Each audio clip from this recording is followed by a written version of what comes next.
Let's get into it. It's crime o'clock, yeah, feel that sound. Typically unique when the truth comes out. Tick-tock, won't stop, let the facts talk. Pull up real close, yeah, it's crime o'clock. Clock, clock, yeah. Typically new, neon signs glow, brick wall behind me. Headlines loud, but they never define me. They rush the story, skip the proof. I slow it down, let it show the truth. Files on deck, read every line. Timestamps matter, so does time. If it don't fit, I don't force the frame. Ask one question, whole story change. No fear my voice, no need to shout. Paper speaks when you read it out. If the math's off, I'll circle twice. Truth ain't loud, but it ain't nice. Yeah. Read it again. It's crime o'clock, yeah. Feel that sound. Typically unique when the truth comes out. Tick tock, won't stop. Let the facts talk. Pull up real close, yeah. It's crime o'clock. It's crime o'clock. Read it again. They sell a narrative if I sell receipts. Courtroom quiet, but the pages speak. Word for word, no added spin. Let it stand, yeah. Let that sink in. Screenshot save, timeline's tight. Missing pieces keep me up at night. If they say alleged, I say why. If they say case closed, I say try. No rush here, we do it right. Truth don't bend for the likes of hype. If you came for noise, you're in the wrong spot. This is evidence, this is crime o'clock. Clock, clock, clock. Stay with me. This isn't background noise. This is pattern recognition. This is documents. This is crime o'clock. It's crime o'clock, yeah. Feel that sound. Typically unique when the truth comes out. Tick tock, won't stop. Let the facts talk. Say it with me now. Crime o'clock. It's crime o'clock. Typically unique. It's crime o'clock. Yeah. If you're here, you're early. If you're listening, you're paying attention. Show starts now.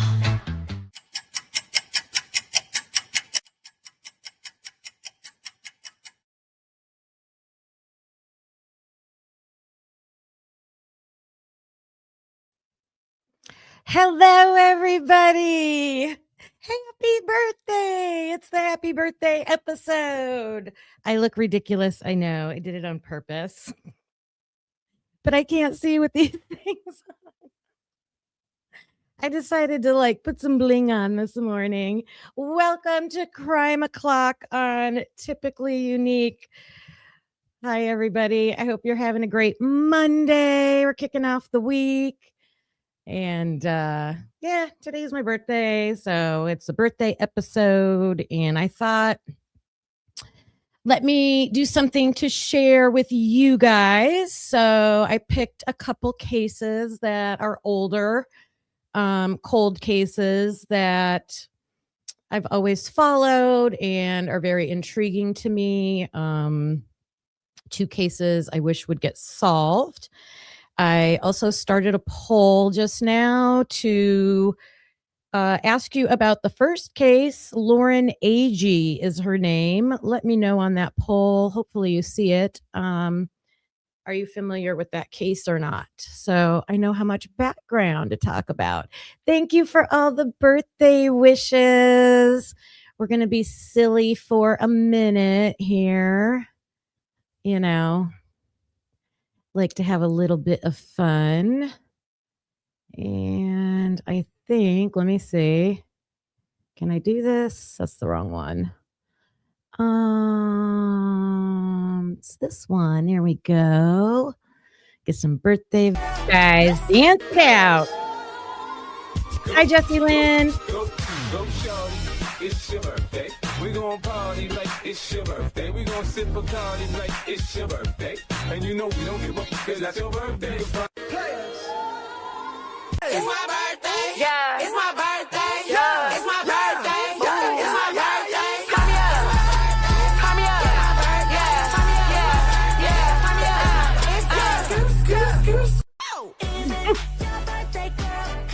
All right. Enough of that. You got the message. Just a little fun. Just a little fun with you guys. Thanks for being here with me today. I appreciate you all. Let me get the comments back up here and say hello to everybody. I saw Skull in here earlier. Ro, hello, Beach Babe. That's all right. Have a good day. Hope your appointment goes well. Hey, Christina, fellow Pisces. And Inside Your Bones. Hello, hello, Becca. Tomboy. Hello, Sunshine. Mike from the last 24. Hello, Sleuther75. Hey, hey. Mittens for Kittens. Hey. Dago, there he is. And Simple One. Hello, hello. Jesse, I think I said hello to you. All right, everybody. Thanks for being here with me today, having a little bit of fun. You know. Hopefully you answered the poll. Let me see if I can find some answers with that. Where are we at? Ooh, good. We got 92% no. All right. That's good. It's a crazy case. It's infuriating. And the footage I'm going to show about her, they put, we complain about the Idaho 4 case and like how redacted everything is and how we can't see a lot of the crime scene photos or autopsy photos. But here we have, like, I'm going to show footage from like shows that they have crime scene photos. Like they have the crime scene photos of the body, like, and they show them. Now I blurred it because just, to be sensitive on here. But yeah, there's lots of cases where they just put that stuff out and it's on TV and no one complains about it. No one says anything. But for some reason the Idaho 4 case has to be different.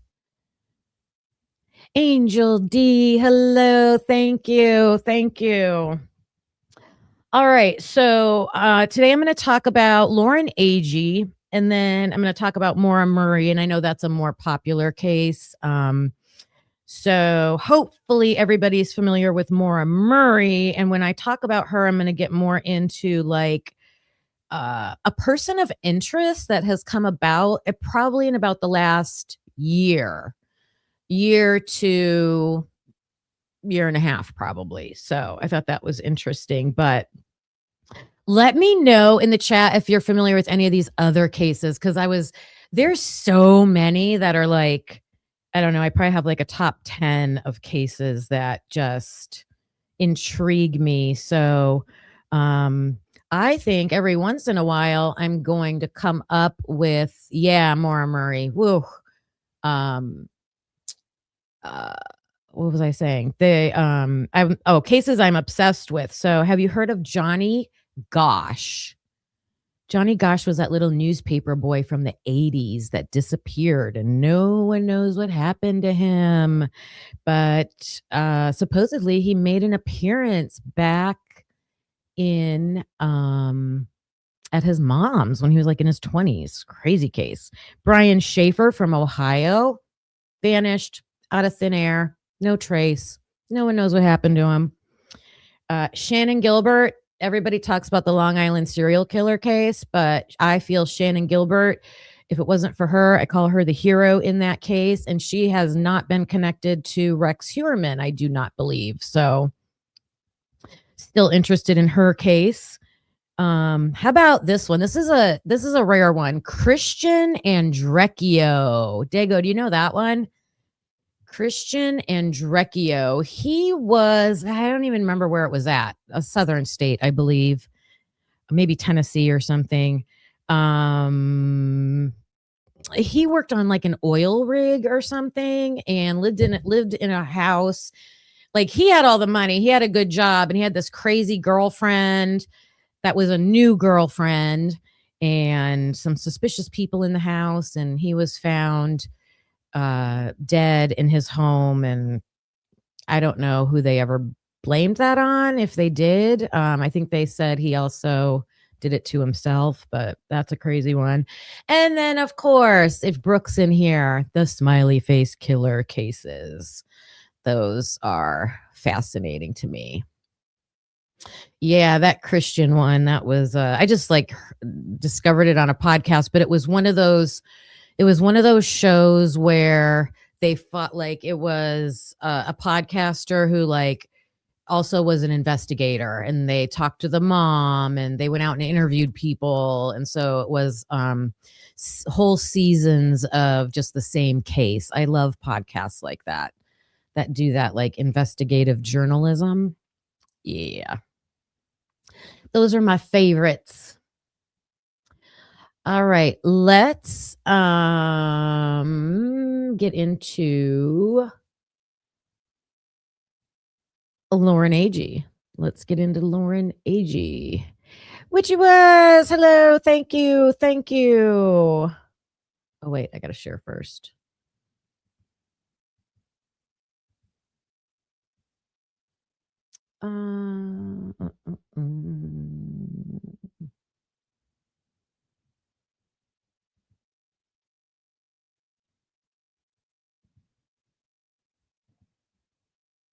I remembered.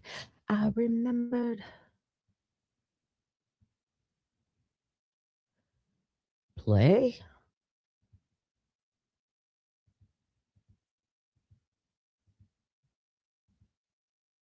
Where's the play button? It's not playing. Play. There we go. Okay. I was messing with the volume. I can't get it any higher. It's not my. Can you guys hear it? Let me know if you guys can hear it or not. Oh man. I don't know what to do. Let me try this.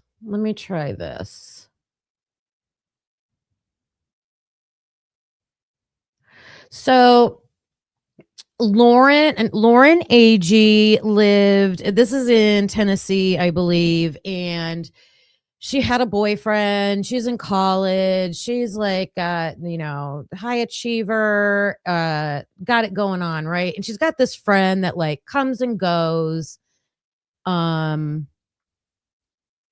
only in between boyfriends.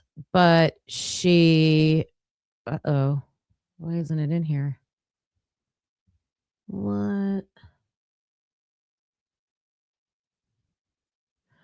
Oh my God. She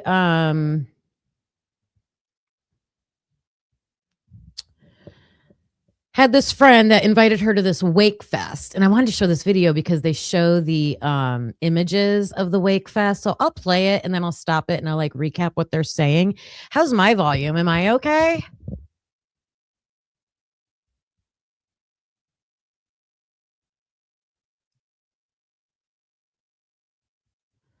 Is my microphone volume okay?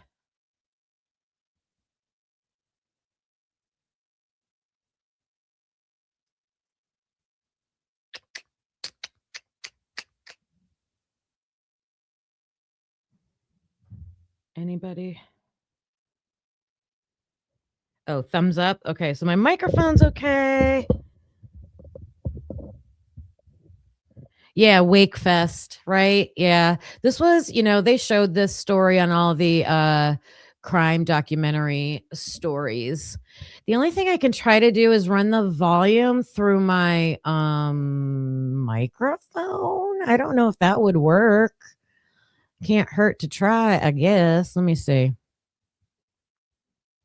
I mean, I shouldn't say that. It'll probably really mess it up, but let's try. Let's see.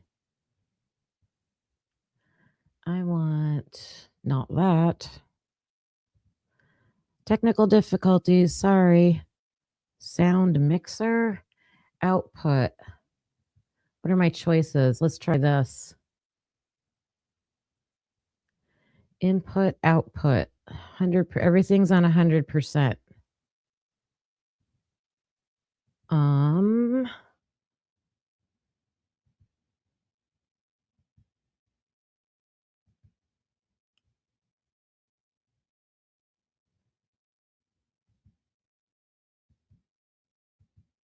gonna try this again. Sorry. Oh, now it went away. Oh my god, what did I do? I closed it. I closed it. This is what I get for just making my own video clip. Boy Sorry, wanted to guys. date. Brains, beauty, and a personality you couldn't help but notice. Can She you guys hear was that? a ball of fire. Okay, you guys. Can you still hear me okay? You should, because I only adjusted the audio going through my headphones. So cool event, right? Like I saw the images of the boats and I'm like, oh my gosh, that would be such a cool place to go. Like how fun. Yeah, love the tiara. Yeah. Thank you. It's I can imagine this scenario. Like, how many of you have been in this situation when you were younger? Like, she's going with her friend, and I think that's all she knows. You know, hey, I'm going with my friend. We're going to this cool place for the weekend or for the night. It was only supposed to be for the night to hang out. And then she gets there, and boom, my friend's got a boyfriend, and he brought a friend. And it's kind of like that forced hookup situation, right? Like, you know, and Lauren had a boyfriend, so that was kind of, you know, shady or whatever for her friend to do to her, kind of put her in an awkward situation, I think. But there's tons of people there. There's other people there that Lauren knows. So throughout the night, she's gonna her night is pretty well documented. Videos have surfaced of what she did that night, but the sleeping arrangements are what become a concern after she gets there. Like it seems like a lot of things got thrown at her at the last minute once she got there. But I mean, I mean, when you're that age, I did a lot of things where you're like half have plans, you know. Sometimes those end up being the best times when you don't have everything completely planned out, you know, and you just let things happen. Yeah, that's what happened to her. But I had to stop here because they were cliff jumping, and my 20-something-year-old daughter she's a really good videographer and photographer. And her friends went to a spot around here that is known for that. And I have to say, because people do it all the time, it's probably a little safer than what Lauren and her friends are doing here. But my daughter made this cool video of them. They were doing flips off the cliff into the water. I was like, thank God she didn't tell me she was doing it ahead of time, or I would have worried to death. But yeah, crazy. I can relate to this. If I was that friend, I don't care how many years later it was. Lauren did not like, what do you guys think? Would you go sleep on top of that? And wait till you see what they slept in. Oh my goodness. Crazy. Like those hanging, they're called an inu or something like that, like a hanging canopy or why can't I think of the word? I can't think of the word. That high up, it was super hard. They're going to show you what it was like getting up there, like crazy. And her friend that they're just interviewing is like, she wanted to come stay with us, but we didn't have room. I mean, let me sleep on the floor, right? Like, let me squeeze into a bed somewhere. Oh my goodness. I would feel so guilty now about that.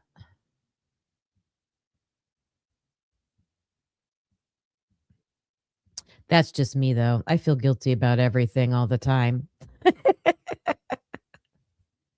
No. Heck no. I would not be doing that. No, no, no, no, no, no. So this is not in the middle of the night, this photo.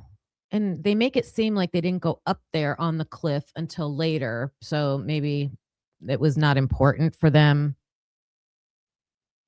Oh no. Here we go. I was afraid of this. We're going down. We're going down. I'll be right back. I'll be right back.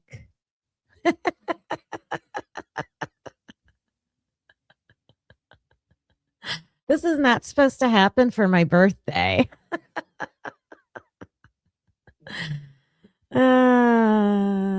Carlos is warning me. Let me tell him. We'll just make do. I have some other things that I can play. Crazy. All right. Well, at least you got to see where the oh, they don't want me to show that video, Dago, even though I cut it and did all kinds of stuff for it. So hopefully. Let me send you a link.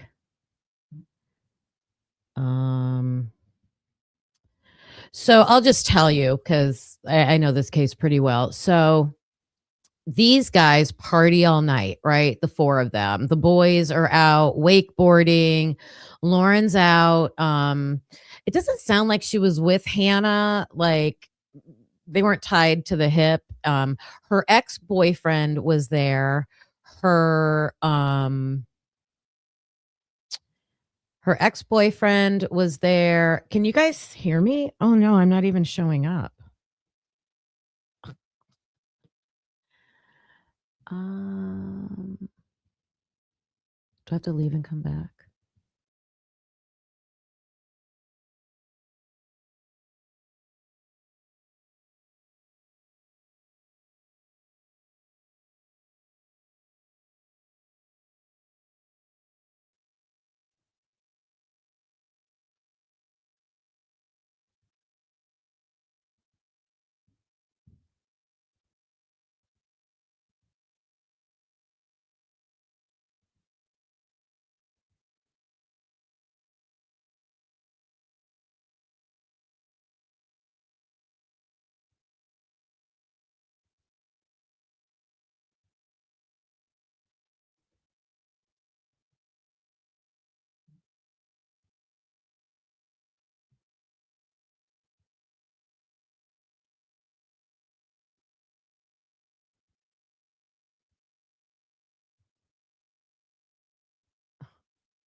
I'm back.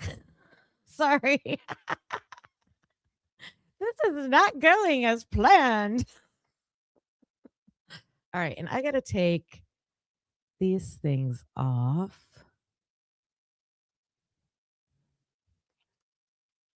Take those off. Hello, hello. Can you hear me okay?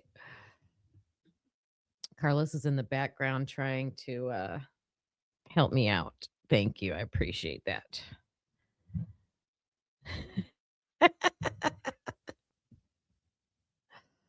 All right. So who was that?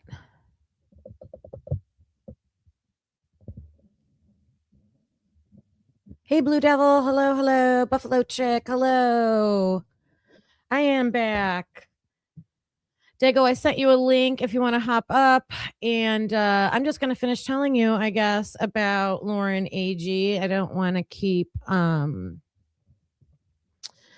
getting I don't think it's a strike. Hopefully, I'm just going to have to cut that out of the video. But I was saying I was glad you got to see what the Wake Fest actually looked like and what her what the camp area actually looked like. And what I was saying before the video went down is that they have this photo of Lauren in that Inu, they call it, a hanging canopy thing. Why can't I think of the word of that? Hammock, swinging, a hammock that's hanging out like off the cliff. It looked daytime to me, so that was kind of weird. But for her friend just to like go into the tent, go to sleep with her boyfriend, and leave her out there in a vulnerable position. Carlos just sent me the word. Thank you, baby. Very vulnerable out there with that guy. And then when we get to what happened to her, like it's extremely suspicious. So she's out partying all night with her friends, and they go back but at like 2 something in the morning, and they have to take a canoe and go out to the cliff, climb up there. They probably have their phones for light. I don't know, but they obviously made it up there according to, the 3 other friends. And then she is found not until the next day at like 4:30 p.m. And what is so suspicious is that her friend Hannah, the next morning, she does go and like start asking people like, have you seen Lauren? Asking around a little bit. The boys, not really. I think they went out on the canoe and they were like hanging out behind this houseboat. And one of the police that was there, he said it was like suspicious the way these boys were kind of hanging out in the canoe, like they were almost waiting, like they knew where the body might be and they were waiting for the body to be found. And then they like came out and like acted like, oh, that might be our friend over there. What year did this happen? I had all that written down, and it was, maybe I didn't write it down because it was in the documentary. I want to say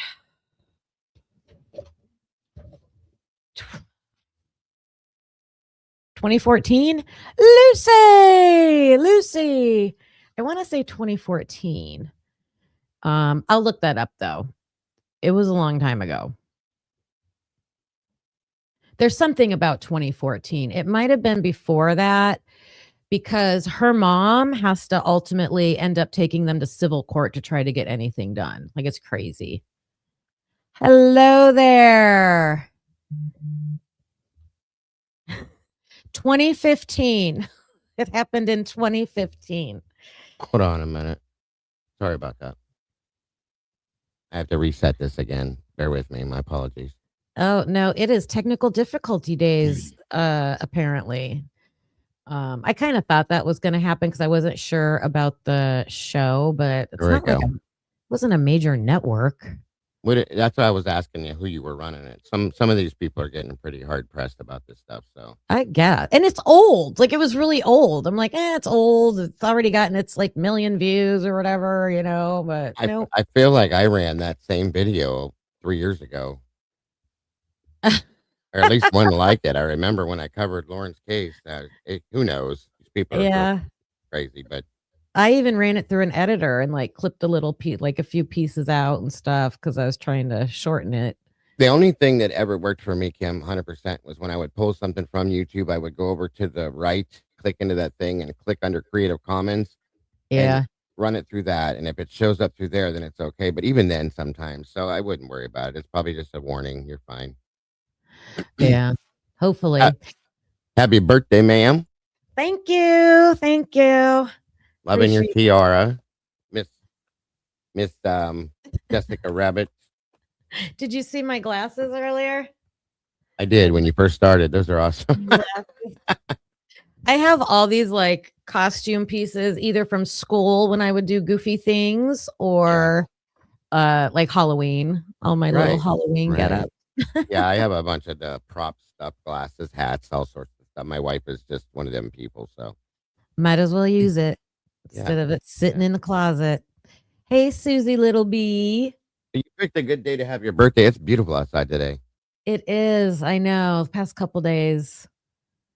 It's a teaser because I know we're gonna get hit with something soon. My Again, mom said it's supposed to snow next weekend. I'm like, there it is. I Yep. knew it wouldn't be. Yeah, I've already had some birthday treats. My daughter and her girlfriend got me a little cheesecake. I love cheesecake. They got me daisies because I love daisies. A few other little gifts for my garden so I could start planting some things. So that was nice. Awesome. Yep. Hey, Meg. Good to see you. Hi, Christina. Very awesome. Yeah. So I don't know. Maybe I'll try to find. Let me see. Let me see if I can find. Are you gonna keep going with Lauren, or are you gonna move on to Maura?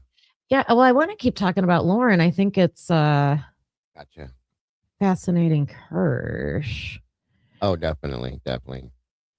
Um. Maura. This episode of Without Warning, the Lauren Agee case. Sorry. Go ahead. The Maura case. I don't know if you remember way back when I was obsessed with that. I still am because I still there's questions. I have big questions over that one. But. Yeah, and there's like this new suspect. Right. Yeah. So I will just finish telling about Lauren and then we'll go on to Maura quickly because There you go. what happens is Lauren's body ends up getting found in the water the next day at like 4:30 p.m., but it's not in the water right at the bottom of the cliff. It's like way over, like on a side where the water wouldn't flow. Her body wouldn't naturally go over that way. Very suspicious. The friend she was with, Hannah, gave a couple different stories of like what she thought. Like at first she said, the first thing she said was, oh, well, she went to go hook up like with her ex-boyfriend or to go meet some guy or something because her ex-boyfriend was there and did see her at the bars that night. Then later she changes her story to, oh, she got up to go to the bathroom and must have fallen off the cliff. And the thing about that is nobody saw her after that 2:00 time back at the marina area. And to disprove the theory that she just fell, they made these dummies like the same size and body weight as Lauren. Two different, the sheriff did it and the private investigator did it. So two different people did this experiment and they threw this dummy, threw it, let it fall naturally. Like they did it like, I don't know, 60 some times or something. Like they did it over and over and over again in different spots. And the thing is, there's trees up on the cliff. So it's not like a undisputed fall. You're going to hit a tree. You're never going to make it down to the water. Right. Yeah, she'd have been stopped multiple times before that. She would have went to the water. I agree with that. Yes. So then you look at her injuries and she had a bite mark, they said it looked like. And none of this came out until the private investigator, who is Sheila Wysocki is her last name. And if you guys don't know her, she has a podcast and I love her. I really love good. her voice and yeah. Yeah. So she got her hands on some of the police reports and stuff, but I think the mom had to go to court to get that stuff. I don't think it was easily given over. No, they didn't want to give her anything, which I don't understand. It's your child, her child. Like, she should have had access to all of that, but they wouldn't give her anything. Yeah. Yeah. So yeah, bite mark, bruises on her back, bruises on her thighs. And they were saying like if she didn't have shoes on, her flip-flops were left up at the camp. She had nothing with her. She didn't have a purse. She didn't have her cell phone. She didn't have her shoes. Her feet, they were saying the bottoms of her feet should have been much more damaged. And she had like one little thing like on the bottom of her foot. So probably didn't walk on her own. And then she had this weird triangular imprint at the top of her stomach, like right before her chest. And it was faint. If you watch shows about it, they kind of shade it in so you can see the shape of it. And the sheriff realized it looks just like the front pointy part of a canoe. Right. So It was right at her sternum, like where her sternum would be, like right yes, there. yes. Now, the sheriff said he thinks she was probably gone when when whoever did this transported her in the canoe. So he thinks she was transported in the canoe, stomach side down, so that imprint is made. Already passed because her body weight would have helped make the imprint, Yeah. then dumped over where she was found. I tend to think, I think she was attacked either up at the cliff, on the side of the cliff, or in that canoe. Probably in that canoe. Probably in the I don't canoe know. too, is what I thought too. Yeah. Because of the injuries. They never did an assault test kit on her. Which huge mistake because I thought those injuries looked related. Yeah. To that. The bruising on the thighs and stuff is what made me think that as well. Yeah, and she was left alone with some man she didn't know out in the dark. And I don't think the friend Hannah, I don't think her Hannah and her boyfriend necessarily had anything to do with it, but I think they're covering it up. Oh, of course. Yeah, because then people would look back at her or them and say, why did you allow this, that kind of thing? Yeah. Her name is Lauren Agee, Agee. You can find lots of There's a lot of people covered her story, lots of Datelines and 48 Hours and stuff like that. But the kicker is no one's ever been charged. They said, so here's what they said. The sheriffs, now here's I got to back up. The cliff she was on federal land. The sheriff who was on duty that night, I believe he was a sheriff or he worked for the sheriff's department. He was on duty like a private security. And he was a really good guy. Like, he's the one that came up with the theory about the triangle shape and everything like that. He didn't have jurisdiction, so he really couldn't do anything. The only thing he could do was like provide information to the family, work with the private investigator, stuff like that. Whoever was in charge, they ruled it as an accidental drowning. And Sheila Wysocki, the private investigator, she asked this Chris Hartsock, I think is his last name, something like that. He was the police officer on duty that night. She said, well, what's the most suspicious thing about this to you? And he said, what did he say? Drowning victims don't float. Is that true in your experience, Dago, if you're there? Drowning victims don't float. And she was floating. Like, she was clearly, you could see her visibly in the water. So they don't. Sorry if I'm echoing. I'm trying to grab my coffee. I was stepped away, but I could hear you. They don't, because when the water fills with lungs, when the lungs fill with water, that was so dumb. They have a tendency to sink and bloat. And then at some point they can come rack up, but they will sink to the bottom at that point. So, right, at least at first, until maybe later when they bloat, drown, when they actually drown, I should say. And it's real easy to tell if she has water in her lungs. You know, then you know what I mean, yes or no? Because if she's dead before she drowns or before she goes into the water, then there's not going to be any water in her lungs. So. Yes, there was no water in her lungs, you guys. No water in her lungs. But then they said, well, there's dry drowning. Yes, you can have that, but you can tell by autopsy whether it was dry drowning or if it was just a standard drowning. Isn't dry drowning more like you're not in a body of water, you like swallowed wrong? Yeah, it can happen after the fact, way after the fact. And yes, Oh. Lucy's right. The temperature of the water does affect the timing of the floating. Thank you, Lucy. Thank you very much. Yep. I'll be right back. I'm grabbing my coffee. Okay. Megastar. Is that floating or flying, Meg? Is that floating or flying? We're all witches. We're all witches. I'm the birthday witch today.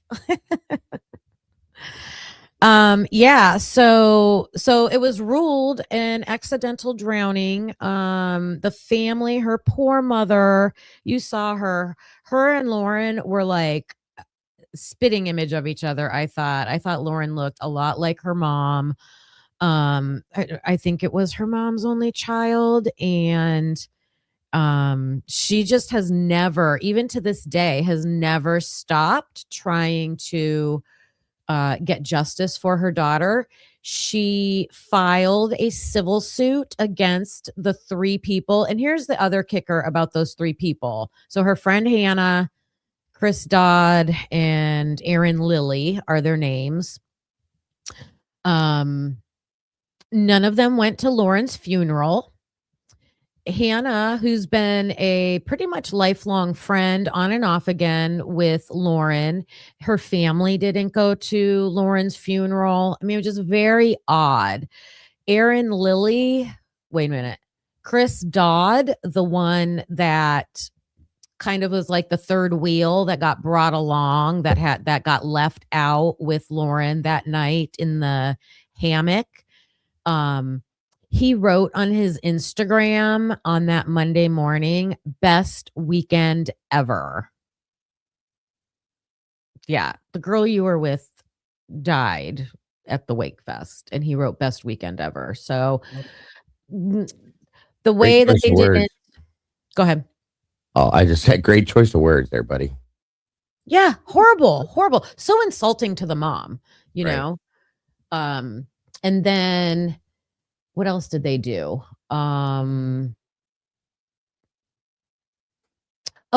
they first discovered the body, and I told you that the 2 boys were kind of hanging out on the canoe behind the houseboat, they started rowing over towards the cop was in, because someone, I think it was a fisherman or something, or workers at the dock, they noticed the body, so they called the police officer. They start going over. The boys start rowing over. They end up in the same boat with the cops, and one of them was acting really weird, and I think it was that Chris Dodd kid, and the police officer asked him, like, what are you thinking about right now, dude? Like, what's going through your mind right now? And he's like, I'm thinking about how to get that gun off you so I can get off this boat. Like, literally said that. That's crazy. It is beyond crazy. Hey, Twiz. What's Uh-oh. up, Wiz? Did I have an echo? Oh, maybe it came through something. Yeah. So the mom filed that civil suit to try to at least do something, and all 3 of them took the 5th. So nothing came of that because they wouldn't say anything. So there was no case. No case. And that just shows guilt to me. Sorry. Mm-hmm. Of something. I'm not saying they did something to her, but there's a guilty conscience there, in my opinion. Yeah, the mom said, why do you plead the 5th? You're not trying to implicate yourself in anything. So it's sad. It's so sad. Clearly, I think there's enough physical evidence on Lauren's body that the wounds didn't match just falling. They proved you can't just fall off the cliff. Right. So I wish they would have done more for her. And it's just, technically it's not a cold case because they've closed it because they said it was a drowning. So, but the mom knows, and she's still trying to fight. At this point, the mom's just waiting for somebody to break and talk. Horrible. And it's been how long now, Kim? 11 years. It's been a long time. And these parents that go through this, for years. I've covered cases 11 years, 30 years, 25 years, 17 years, 22 years, but they're waiting to get justice for their children, and Yeah. law enforcement failure once again. Yes. And just the last note about that, Heather and Aaron Lilly, that were boyfriend and girlfriend at that night, they are now married, and they moved like right away after the event. Like within a month, they moved to Florida. Like they got got off the radar, got married. They can't testify against each other now. They're married and they won't speak. So, and here we are. So that was a good segue to Maura Murray, because Yes. Maura Murray has been missing. It is now 22 years. Yeah. Isn't that crazy? It's beyond crazy to me, especially considering how that case went. There were so many red flags in that case that should have been seen for what they were, and they were just completely ignored. This is my opinion. I know this is Kim's show, but this is my opinion. There's corruption involved in the background of that case too. Okay, I'm just saying. There was a lot of questions about the police force, and I couldn't figure out if it was like another case of ineptness, but it was things like they didn't know which cop car showed up first, or who was in what car, and why they were in a different car, and all right, that kind of stuff. Yeah, and one of the vehicles, there was talk about the police chief being inebriated or under the influence of alcohol while driving around that night. His vehicle, I mean, there's a lot, you guys. There's a lot with this case. I got so much on it. Yes. Let me take a break for I'm not leaving, but let me do something real quick. So I think I've got, yep. Yes, let's see. I'm going to give away something for my birthday. So I'm going to give away some memberships right now. Make sure you guys go down to the bottom of the screen and click that little $sign, and make sure you can receive gifts, guys, so you can receive these memberships when they're given out. Yes. So Andrew White, Mary M, Christina, maybe. Nope, you're in the middle of that. Jules Zamora. I can't read this. Teresa. And what does it say? TDS. Welcome, unique peeps. Some new members. Peep, welcome, peep. welcome. Peep, peep. I say that instead of Lucy's beep, beep. That's funny. Beep, beep. That's funny. All right. So I'm pretty sure what I'm going to show for Maura will be okay. It should be okay. Most of their stuff was that I covered too, so it should be all right. Yes. And there is a journalist, James Renner. Let me know in the chat if you're familiar with James Renner. He is from Ohio. He went to Kent State, shout out Golden Flashes, graduated from there. He worked at Scene Magazine in Cleveland, Ohio. He's kind of a little feisty one. He did a spicy article on a politician in Ohio, and I think they didn't like that, and he got let go from the magazine. So Yep. he turned to investigative journalism, and he's focusing on, he does a lot of cold cases and true crime. So, and he's written some books. I have one of his books, True Crime Addict, and that is about Maura Murray. Yes. Maura Murray's in there, because he did a deep dive. Like, he got sucked down the rabbit hole with that one. Like, I think he even like started getting threats and stuff. I heard that. Yes, ma'am. Yeah. Renner's awesome, though. I like him a lot. So he has a lot of knowledge of this case. I know Lana even interviewed him. I got to go see him. He did a book signing up here in my town. So I took a photo with him. I'll put that up on the screen because it was pretty cool. He spoke about a new book that he wrote, Boy Scout. And at first I was like, didn't sound interesting, but he read a chapter from it and I was totally intrigued. And it was about his own experience at like this Boy Scout camp and like these freaky ritual type things they would make them do. Like, oh my God, it was really weird. Let me pull this up.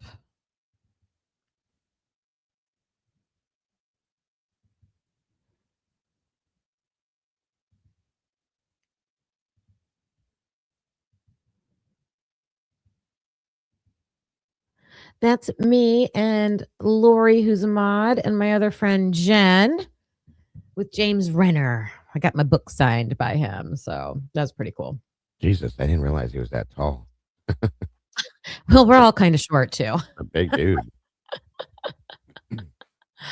No, he that was cool. So I have some clips about him because I was surprised that there was a new person of interest in the case.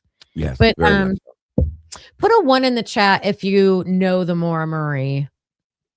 You know the Maura Murray story, because I would have a feeling most of us would. When I say obsessed, I mean obsessed. I was obsessed with this one, truly. I still am. I mean, honestly, because it's not been fully solved. So, big cast. Yep. All right, let me see what I got. I haven't even talked about it in a couple of years. I'm excited First. you're doing it. This one. Yeah, it's good to take a break and talk about other things. That's why I thought just for this show, I'll do this. Absolutely. Do something different. It's your birthday. It's my birthday. 8, not just for him. There we go. Okay. This one is called. How does it feel to actually finally be 29, Kim? Thank you. In my mind, you guys. That's funny. That's the trick. Just act young. Ignore Yeah. the aging. You have to. Even when you feel it, which you do feel it. Yes, every day. All right, where'd it go? Here it is, but it's not showing, is it? Nope. Not yet. That one. So we'll just get some background, refresh our memories of what happened to her. Feel so bad for her dad. Oh my gosh, 22 years not knowing. And he's, I don't even know what age he is now, but ugh. He never stopped either. Yep. First case that really took on a life of its own on the internet. It's a unique case because of the short window when she disappeared. Can you still hear it okay? I do, but it's got like an echo to it. Okay. So it's my sound settings. For some reason, when I did my media player, I had to run it through my headphones. But when I show just something through YouTube, I never have to do that. So let me change it back. Sure thing. Annoying. This is annoying. Sound The joys settings. of being a creator. Speakers. There we go. Let's try that. Let me know if it sounds better. She's seen by people and she's gone. Police finish another day in the search for Maura Murray with more questions than answers. 2 days, 10 days, 1 year, 8 years, 10 years, 15 years, almost 20 years later. Where is she?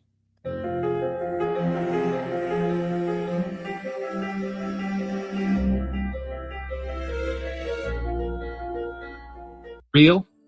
Could this be real?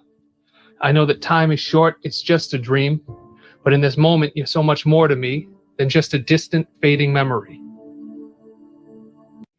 I didn't realize she had two brothers because all we ever hear is her sister Julie. Well, she had two older sisters and then two brothers. Yeah. So her one sister Kathleen has passed. Mm-hmm. Maura's mom had passed when she was younger before she disappeared, correct? Yes. Yeah. So it was her dad. And then her sister Julie, who's her only sister that's left, she now has a website, a podcast. She is forever speaking out about this case. Hardcore. Mm-hmm. I follow her on TikTok. She has a TikTok channel.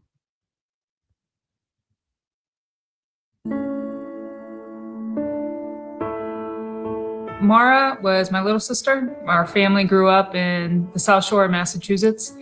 And growing up, she was always cracking jokes, making fun of my parents, which was hilarious, making fun of me. But she was really caring. So when I was stationed in Korea in the military, my first year right out of West Point, she would always send me care packages and write me little letters. Maura Murray was just someone who was really smart and athletic, gifted as a student and also gifted as an athlete. And she ran cross country and track and had set records at her school and in the state. Maura followed in my footsteps and she went to West Point. I would tell her and write letters saying, how much I thought she would enjoy it, mostly because of the physicality and as well as the academics. I knew she would excel. Once she got to West Point, she did not enjoy that part as much as I did. So she decided after 2 years that she was going to move on and pursue a nursing career or nursing program at the University of Massachusetts, which is quite a big pivot from being an Army officer.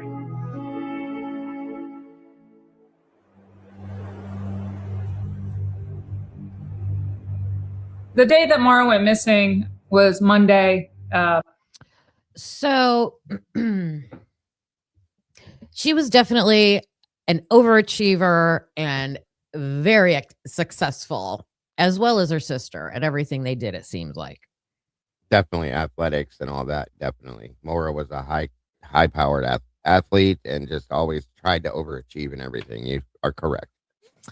My gut feeling tells me, though, I think Maura got stressed out. Yes.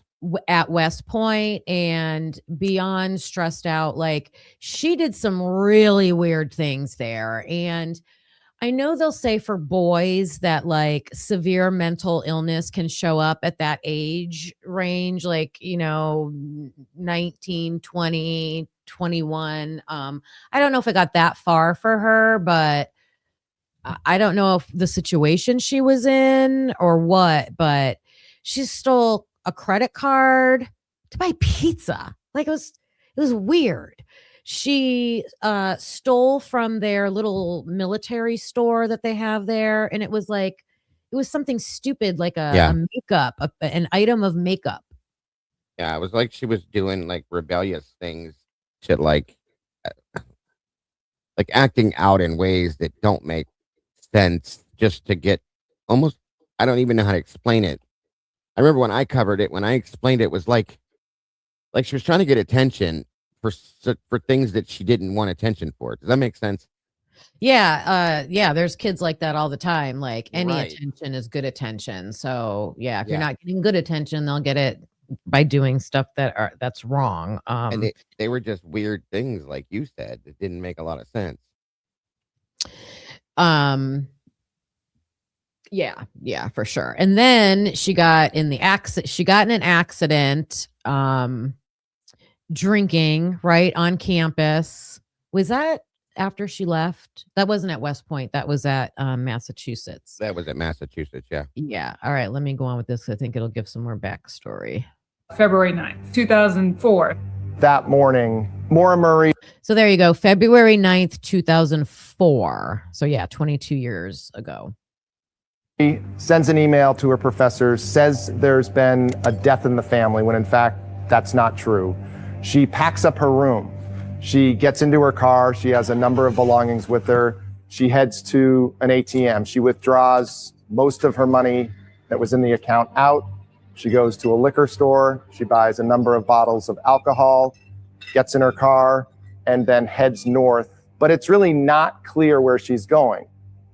The reason she left campus is a mystery. Now, what's interesting is investigators end up finding on her computer that she had mapped out a route to Burlington, Vermont, even though she never ended up in Burlington. She does have connections to New Hampshire. That's an area that my family has vacationed our entire life. So Maura's been up there. It's a road to Bartlett, where I'm sure she was going, because she knows it like her backyard.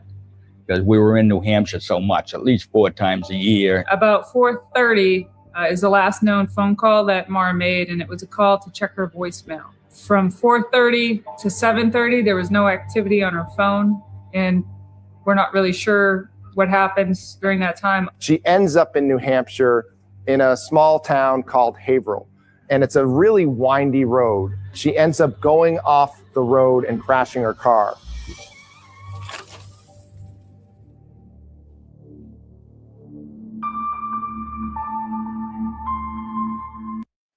Okay. So there's a lot of suspicious things that happen during all that they just described, right? Yes. When she crashed her car before leaving, it was like they described it as a T intersection. So she went straight and she should have went right or left. Right. Wait, wasn't that her dad's car?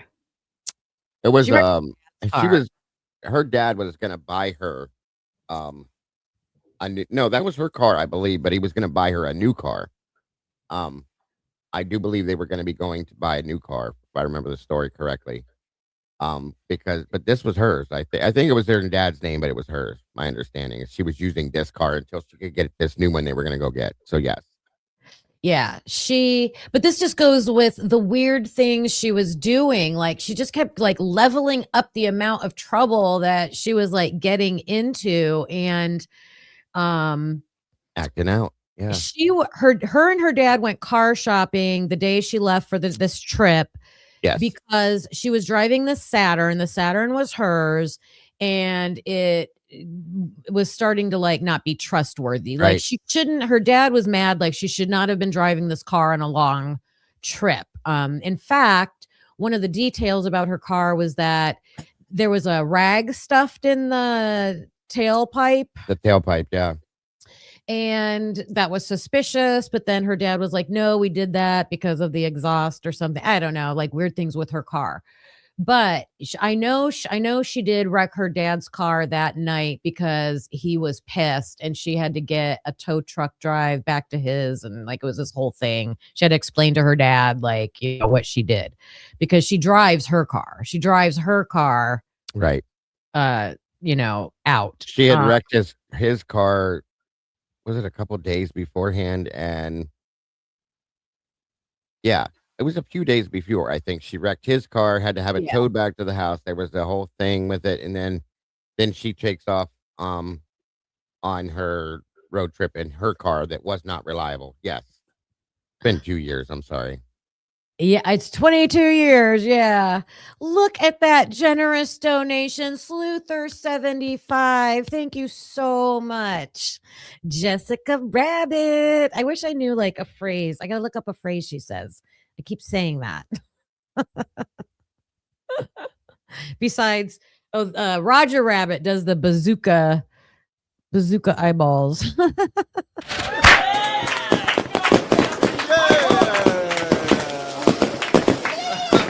Clock it. So I gotta say thank you.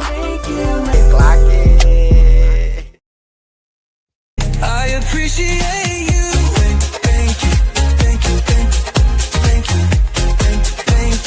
Thank you. Thank you. Thank you for the support. Thank you. All right. So I want to point out all the odd, suspicious things. Like they just said, Maura lied to her university saying she had a death in the family. And, you know, of course, she's probably trying to buy herself some days off without schoolwork. Her sister insists she thought she was not planning on running away. She took textbooks with her, like she would be studying while she's gone. She had her birth control. Like she just thought it looked like, yeah, she's leaving, but she'll be back. They just explained the randomness. Like she called like ski resorts in many different areas, but didn't make reservations at any of them. And then had a written out map to go to a place she didn't even end up at. Just weird. What have you always thought about that? It's all very weird. Yeah, it's very strange. I always tried to put it together in my head as to what she was trying to do. There was sorry about that. There were talks that she was running away from her life in some ways. There was talks about her possibly wanting to go out here to take her own life. I don't believe that. There was a lot of strange things, all the strange things she had done to build up to what happened that night. Just, they don't make sense. So, I tried, of course, because this is what we do, to figure out what could this have meant? Why did this happen? So on and so forth. You really can't come to any kind of a real conclusion with it because it's so scattered. It doesn't make sense. So yeah, that was my take on it. I couldn't really come to anything. And Julie's amazing. Of course she didn't ever, like you said, she never believed the running away from things and all that kind of stuff. And I agree with Julie on that too. So right. So all we know at this point is she's taken off for some reason. So we just are left to speculate why. Oh, the other thing about them saying she wrecked her car, where she disappeared. I didn't know that there was a controversy about that. Her sister talked on a couple TikToks about a couple of the neighbors that actually saw her said the car just looked parked on the side of the. Yeah, it didn't look like it was wrecked at all. No, but then you see the footage of it. A little dent, yeah. And I think even her windshield was cracked because they were saying she might have had a head injury. Mm-hmm. And she had alcohol in the car. Yes. So drinking and driving probably. Yep. That's what the thought was. And because the roads being where they were, so on and so forth, that she slid off the road, so on and so forth. Yeah. All that is true. I just thought about this morning. When you're taking a trip to go somewhere and it's a distance like hours, you are on a freeway until you probably get to the town of the destination you're going to get off the freeway to. Yeah. And here she is in this dinky town on a back street winding road. I would think that would be a big clue that there's a destination around there somewhere. Yeah. I always wondered if she was meeting somebody. That was always my thought, that she was meeting up with somebody specific in this specific, close to this specific area. I wondered, of course, yes, if she was maybe slightly intoxicated as well, which could have caused some confusion, things like that. I don't know, but yeah, my thing was she meeting somebody there, because of the way she went, the period of time that she hurried up and did all this stuff, the alcohol, you know what I mean? I just wondered, was she going to meet somebody? I think she was going to meet somebody. And I also now am feeling like it was more of a luring to somewhere. And when we get to this new person of interest, I'll talk more about that. But yeah, definitely odd where she was. We know at 7:30 there was a call in from a resident, and they said there's a car off the side of the road, and there appears to be somebody in an accident. And then another resident came home. I just asked her how she was. She said she was shaken up. I couldn't see any blood on her face, and she was shaking like this. I says, okay, I'm going to go call the police. This is the one encounter that we know of that Maura Murray actually has with someone up there in New Hampshire. She says that was Butch Atwood, the school bus driver, and he passed away a few years right afterwards. Yeah, he was poor Butch. Yeah, he was suspect number one for a long time, in my opinion, from what I found out. But yeah, he Yeah, I passed kind of away thought not that long after. too. Yeah, I kind of thought that too. But his wife was home. He lived with his mom and his wife. Right. He did call. They called. So I don't know. I never thought he was suspect. Everybody, there was a lot of people that thought Butch. That's why I said it. He was suspect number one to the world for quite a while. But then he passed away, so on and so forth. And there's nothing that anybody. There's a lot of rumors. Please don't listen to them because they're crazy. But there's a lot of rumors about him and what he may have done. Yeah. Yes, Sluther 7530. 30. Yep. It's all in your mind. Already called AAA. Well, this is a remarkably remote area of New Hampshire with limited cell service even back then. So there's no way that she had called AAA. So that was a red flag for him.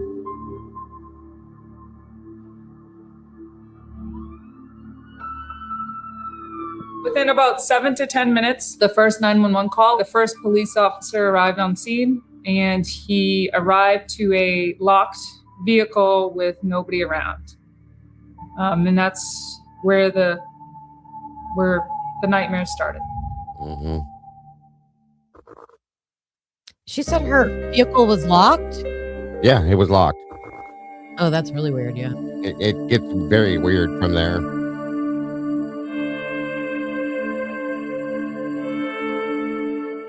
When the hit her head, she was in great danger, because it was cold, it's February, it's New Hampshire, there's 2 feet of snow on the ground, and she didn't know that particular area.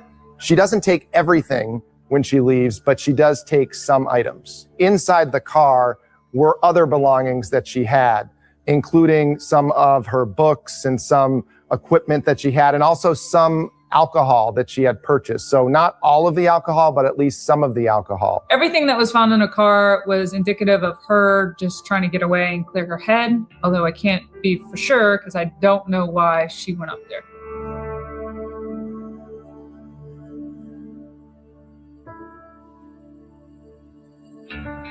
There was no sign of Maura the next day or even that night. There was no sign of her at all. There was no footprints in the snow, nothing. She just disappeared off the face of the planet in 7 to 10 minute window with people watching her. It just doesn't make sense. How does Maura Murray just disappear?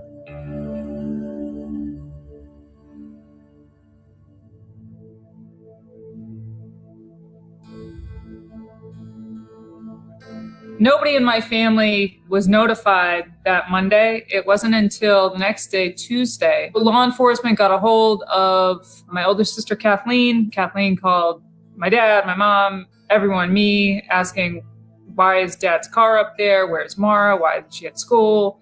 And no one had any answers. So it was panic and then just chaos and then back to panic. Those crucial hours from Monday night when the car was found until Tuesday, we consider those a missed opportunity because it was crucial. If she was around that area, that 24 hours was when, her trail was hot. I think the family was.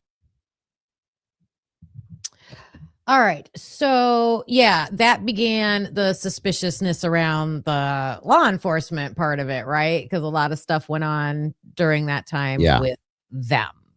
There was also, I don't know if you had it, but there was an eyewitness account of someone that lived regionally close to this area that could see, I'm going to say 100 yards maybe from there, said that they remember looking out the window and seeing like what seemed to be, it was dark at this point, somewhat dark at this point, somebody standing by the vehicle looked to be smoking a cigarette. Like when you take a hit off of a cigarette, there's like that glow that happens. This woman said she could see that. That's what she thought it was. She thought it was like a cigarette light. People have speculated other things, but well, of course, yeah. Yes. So some of the theories that I have heard, well, first of all, they searched those woods, and I always thought it was like vast woods. But apparently it's not. There's like a residential area on the other side. So they could completely, and there were teams and teams of people that went out there and searched those woods. And there was no footprints of her leading into the woods. So they had that search dog that supposedly they gave a glove for the scent, but then there was controversy because it was a new glove and did it really have her scent on it? But he walked down the road and then stopped. And I think that's because she got into a vehicle. Yes, that's what it leaves everybody to infer, because why else would your tracks stop in the middle of a road? Right. It might have been James Renner. Somebody had a theory that he has always thought she was driving in tandem with somebody. So like she's in a car, someone else is in a car. And the theory was if the other driver was ahead of her, she has an issue, whether it's a slight crash, whatever accident that happened, car stops. Yes. They could do a U-turn, come back, pick her up. It could be that quick. It could be absolutely seconds of getting out of your car and jumping in another car. Yeah. And part of that could have been that when she said part of that played into the fact that when she said she already called AAA, of course, Butch never believed that because of the reception out in that area. Everybody knows that, meaning that person, she knew that possibly that person would be making a U-turn and heading back and grabbing her, which very likely could have happened. So yes. And remember, it's back in 2004. So I don't know, but not everybody had like iPhones back then. She could have had just, regular mobile phones that you just call one phone to another, and she could have called whoever, or texted directly, but hey, I broke down, can you come back and get me, or something like that, if that was the case or something. Absolutely. And then the other theory is opportunity. So a killer happens to drive by her at that very moment and lures her into, or takes her forcibly into the car. Right. And they've had some searches. So I think there's 2 houses. So I was watching something recently where I might have the video clip of it. Which one is it? No, it's just the James Renner stuff. It was in either 18 or 19, 2018 or 2019. There was a house that I guess the family always wanted to go into. Yeah. But they weren't allowed until it sold, and when there was new owners, and they went into the basement. There was and I don't know do you know why they were? I thought it was Butch's house, wasn't it? They didn't say that. They didn't say whose house it was, and I'm getting it confused with there was an A-frame house. Remember the A? Oh yeah. You're right. The A-frame house. Yeah. But this was not. This was a different house. So I'll go to the A-frame house. The A-frame house had a guy who lived in it, and I believe he went to the police and said, "My brother's a little right, little weird," and I think there was something with him and knives, and yes, really suspected him of maybe driving by Maura and possibly being able to do something to her. Yep. And into that house, and I thought they were looking for blood. I guess there was a bloody area, and I thought that was in a closet. Yes, I believe you are correct. Okay, but that turned out to be nothing. Right. I don't even think it was human blood or anything. No. Okay, so this other one that maybe I'll have to look more into, it was like a yellow house, double garage. So I don't know whose house it is. Yellowish, like tannish, yellowish. They went into the basement, and they had always wanted to look at this spot in this basement. So they dug it up. Oh yeah. All the family, like the family's holding this poor dad, they're holding their breath. They're like, this is going to be the break. And then they find out the police are having a press conference. So they're like, oh my gosh, this is going to be it. And they have a press conference and say, oh, we found an old clay pot and a pipe. Mm-hmm. And just the the deflation in the Yeah. families, just they've gone through this roller coaster probably like 4 times. Every time they find an unidentified body Yeah. in the area, they call the family, and they're on pins and needles, and those have never panned out. Yeah, it's crazy. Very sad. Okay, so let's get to this new suspect.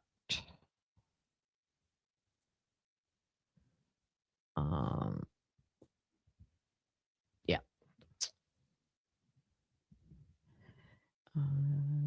The first one should be this one. Okay. Hi there, and welcome back to another special episode of True Crime This Week with me, James Renner. Hey, I knew Maura Murray's case was popular, but I did not expect the episode to blow up the way that it did. And I wanted to hop on here real fast and provide some updates because information has been coming in like lightning speed in the last 24 hours. If you're just catching up, I revealed on the podcast yesterday that New Hampshire State Police found a fingerprint in Maura Murray's car that linked to a man named Stephen Baldwin. Okay. So there he is. Have you heard that name? Yeah, I did. Okay. That was newer, but yes, I remember when this dropped. Okay. Yeah, this has only been out for about a year and a half or so. Yeah, it's fairly new. According to Stephen, the fingerprint that was found on a CD or CD case. It's unclear which exactly it was, that he had exchanged with Maura when they were dating at West Point. Now, keep in mind, this is simply Stephen's explanation for where that fingerprint was found. And he explained that when he spoke to the FBI less than a year ago, when they questioned him about this, that's what he was told. All that I was told prior to talking to Stephen was that a fingerprint was found in their car. He says it was a CD or CD case. Maura Murray, as you know, is a young woman who went missing in the White Mountains of New Hampshire after crashing her car into a snowbank there in February of 2004. Okay, so I think that's very important that the fingerprint being on a CD case came from Stephen himself. That's him trying to explain why. And the fact that the cops haven't said where that fingerprint is pretty interesting. Mm-hmm. Oh, thanks, Lucy. I will check it out. Operation GCD.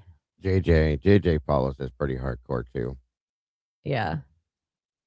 She was the subject of my book, True Crime Addict. And if you'd like to know more about the particulars of her case, please check out the episode that came out yesterday. Back to Stephen. According to the source close to the investigation into Maura Murray's disappearance, the lead detective in Maura Murray's case told others that Stephen was his number one suspect. Now, this was said after Stephen's arrest on unrelated charges here in Ohio back as far back as 2020. But Oh, I have to give a trigger warning for all you pet owners. Okay. So this guy, Stephen, he owned a humane society, and that's what he's in prison for. So this is going to involve some talk about animal. It doesn't get into details about animal cruelty or anything like that, but he did some He's pretty much evil Yeah. things at his humane society. Okay, so Inhumane things. oh, is that? I'm sorry, did I say the wrong thing? Inhumane. Yeah. No. I was just making a little joke. Oh, yeah. At the humane society, he did some inhumane things. Yeah. Right. Yeah. I hope Logan doesn't listen to this part. Of course. Stephen still remains interesting enough to law enforcement that he was questioned by the FBI just last year. Authorities in Ohio refer to Stephen as a serial killer of dogs. He was sentenced Thursday to 15 and a half years in prison for needlessly killing 18 dogs in Ohio, dogs that he was supposed to be training so that they were less aggressive. And he would tell the owners, oh, they're doing fine, they're doing great, but he would be killing the dogs in order to open up more space. He also killed another 18 dogs that we know of in California while he was awaiting trial. There's a rumor going around that the private investigators working with the Murray family vetted this guy and found nothing. However, I suspect the person they're talking about is a man named Stefan, spelled Stefan, who knew Maura at UMass, and not this Stephen Baldwin, which is spelled Steffen. Regardless, That was very interesting to me that there's another Stefan. I don't know who that is. Yeah, me either. There was another theory that Maura possibly ran into some other people her age. And remember, her family went up to this area like 4 times a year. Like, Yeah. you know, and if you're at a ski resort or wherever you're at, you meet other people that might show up. So I think there were some like townies that would go to, there was rumors of a party, right? I think it was at a ski resort or something like that. Yes. And so there were some young adults that I think were questioned in regards, but I don't think that ever went anywhere. And No, I mean, there was never anything more from that, from my understanding. but when I say not ever anything, I don't know. I don't even know what they were asking them about, you know, like it was very vague about that part of it. So I'm Well- wondering, I guess my point is, was one of them a Stefan? That I don't know. But I remember reading that there was a light investigation into that whole party thing, but they never found anything of any substance from it. So it just never went anywhere. Mm-hmm. I think we haven't seen all the details about that, but also, Of course. Yeah. Okay, so this guy Stefan is he grew up in California. He did have a horrible childhood. I don't know if it was horrible. He was poor. I think his mom was a little crazy. But wait till you hear the suspicious stuff about this guy. And he went to West Point with Maura. Yeah. And he dated Maura. Yep. He got in trouble with Maura a lot. They got in a lot of trouble. Yes. Now spoken to Stefan's former partners and family members, and nobody has heard from these private investigators. Is this the key to the case? I don't know. But finding Stefan's fingerprints in the car of a missing woman is certainly newsworthy, given his violent history. Now let's talk about that and some of the other details I've learned about Stefan in the last 24 hours. Here we go. Yesterday, I spoke to Megan, who dated Stefan a few years back. Stefan was abusive, she says, and living with him was traumatic and led to a diagnosis of PTSD. When Megan met Stefan, she was getting started in the animal rescue community, where Stefan was a bit of a celebrity. Soon he had put her in charge of his dogs, but he never paid her. She says, quote, Stefan is very secretive about his life, and he looks for those who have been previously abused. That goes for dogs and women. He would flip out very easily and start yelling for no reason. Once we were in the car and I was driving, Stefan was yelling again. He said he wanted me to open the door so he could push me into traffic. He often threatened me with violence. Another time he pushed me up against the fence, and I had to tase him to let me go. Megan says, and that's end quote there, Megan says that twice Stefan took sudden road trips and left her alone with the dogs, and he'd get angry if she called him while he was away. When she was with Stefan, he was not into hard drugs, but would smoke pot, as far as she knew, not into hard drugs, but he would smoke pot all day, every day. He talked a lot about his abusive childhood and how it affected him. Megan also believes that Stefan's abusive behavior contributed to the deaths of 2 of his ex-girlfriends. One woman, Amanda Walton, was clean and sober when she met Stefan, but died of an overdose after being in a relationship with him. Before she died, Amanda reached out to Megan, and she shared those texts with me. Amanda reached out in May 2017, quote, Hey there, I know this is a little strange, but my curiosity has gotten the best of me. I dated Stefan before you did, and I honestly was just wondering if he turned into a total fucking psycho on you too, or what. The man is batshit crazy, and I hope he didn't fuck you over as bad as he did me. End quote. Stefan's other. Isn't that crazy? Yeah, it's quite interesting. Makes you automatically go in that direction, I think. There are so many red flags about this guy. Yeah. That I've just learned digging back into this. Like, there are multiple girlfriends that have died. Yeah. One is enough, but like multiple, and it automatically took me that direction right after learning these things. I agree. And his own mother is missing. Yeah. Isn't that crazy? And do you think, like, yeah, I'm not even gonna just go ahead with what you're doing. I don't want to say anything ahead of it because I'm like insanely like upside down with this guy, and I don't understand it. But go ahead. Yeah, we'll finish this. Their girlfriend, Shelby Graber, died in an accident on Highway 270 in Ohio after driving the wrong way. At the time of that accident, she was over the legal limit for alcohol and also high. Another rumor that popped up yesterday was that Stefan's mother is missing. And I can confirm that that is true as far as we know after speaking with his father, Howard, who provided more information about Stefan's childhood. Howard was married to Stefan's mother, Barbara Baldwin, but divorced when he and his brother were very young. At the time, he had serious concerns about her mental stability. A judge granted Barbara custody, but also named Stefan and his brother wards of the state. Barbara then disappeared with both boys, and he didn't see them for several years. Turns out Barbara had taken them to California, where they lived in a ghetto near LA for a time. About 5 years later, Barbara contacted Howard and said the boys needed him.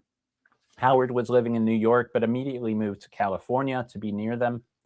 Eventually, Stefan's brother moved in with his father, but Stefan stayed with his mother. Barbara became a born-again evangelical Christian out there, and Stefan became part of that church too. At a custody hearing when Stefan was about 10 years old, a judge asked who he'd like to live with, and he said his mother, because his father would not let Jesus into his heart.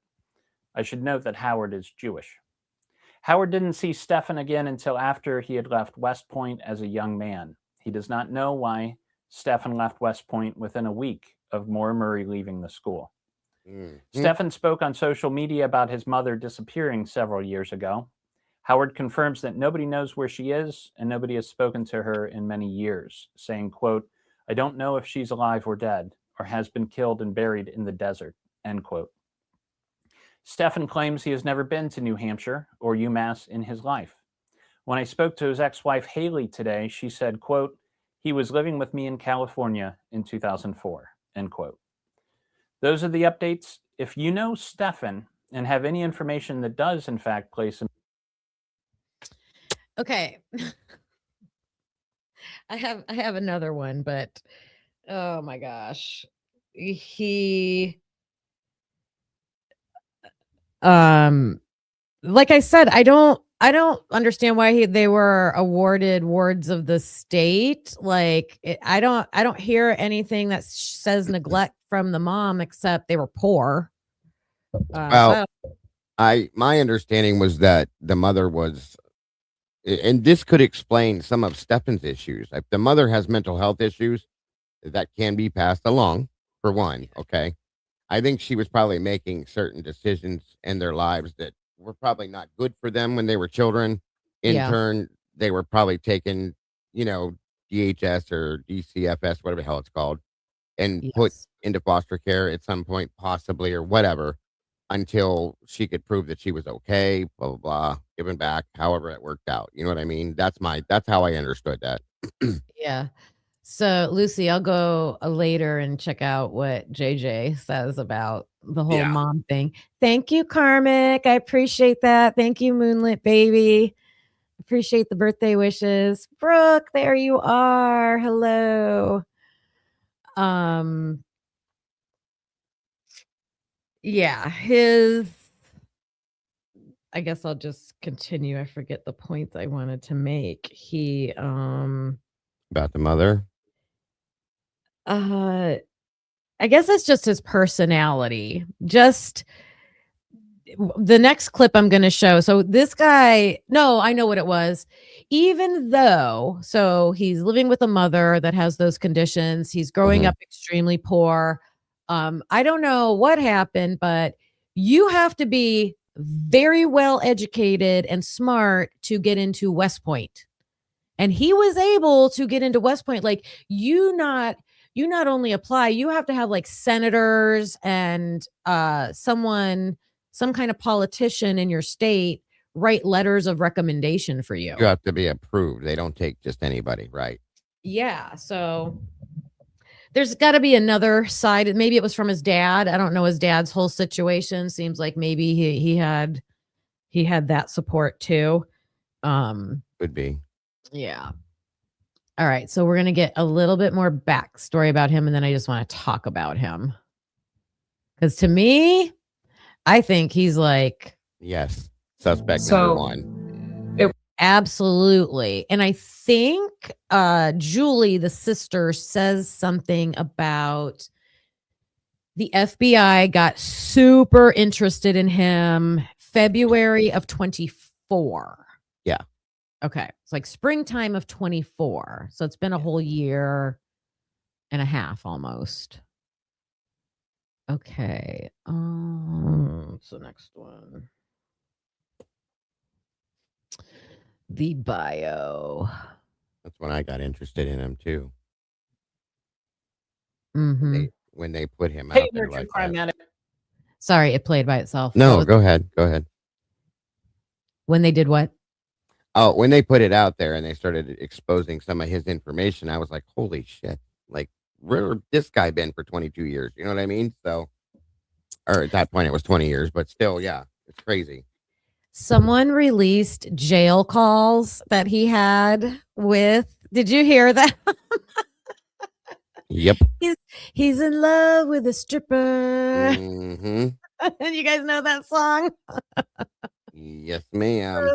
This lady who's like his girlfriend, who's a stripper, she like gets on the call because James Renner called her and she was like, you better handle that. Shh. And, just yelling at him. And I'm like, ooh, who wears the pants in that? Yeah, right. That house. And then there was a call with him and a friend, and he was telling the friend, don't put anything on social media. Yep. Don't say anything on social media. I think he's got control issues. I think that's why the Humane Society kind of like fulfilled him for a while, because he had that authority and he would go to people's houses and like, get them in trouble with their animals and stuff like that. I'll be honest with you. I think that the control thing has something to do with mom too. I think he has more to do with what happened to his mother than people probably think. And yes, Lucy, 1,000,000% he's a psychopath. Wouldn't be surprised. And I don't know if it said it in the video that I just showed. One of his girlfriends said that he would take off in his car on road trips for like weeks at a time and say, don't call me. Yep. So thinking about that road trip, something he's been doing for a long time, possibly. Just saying.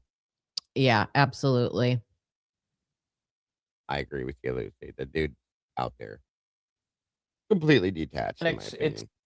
What we're going to listen to next really is going to show it. It's me, James Renner, with another special edition of True Crime This Week. I want to talk to you about updates in the Maura Murray case regarding Stephen Baldwin, this possible new suspect that popped up on our radar in March. I'm going to update you on what we know so far, and then I'm going to get into some new information, because just today I received Stephen Baldwin's autobiography. He was working on an autobiography at the time of his arrest. The police were able to obtain it through a subpoena. and it provides some fascinating insight into his mind, into his history, into West Point, into his upbringing, all these things. And I think it could be very important. So, but first, we're going to walk through what we know so far.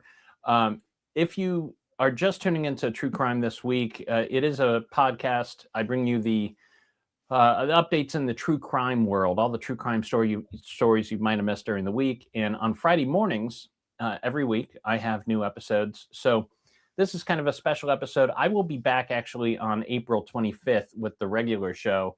I'm in Chicago this Friday. Dusted for prints so far. Here's a quick update or rundown on what we know.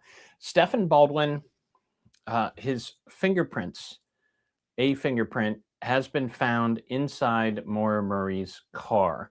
The police in New Hampshire dusted for prints many, many years ago. And then when Stephen was arrested here in Ohio fairly recently, his fingerprints popped up in the database APHIS. New Hampshire State Police contacted the detectives here in Ohio. And it's not just me saying this now. The detectives on record saying this to multiple media outlets that they had considered Stephen a suspect at that time. So that's why this individual is interesting. He was sentenced to time in prison here in Ohio for work with things he did with the animal care facilities he ran here in Ohio, animal cruelty stuff. So Stephen Baldwin attended West Point at the same time as Maura Murray under his birth name, Stephen Finkelstein.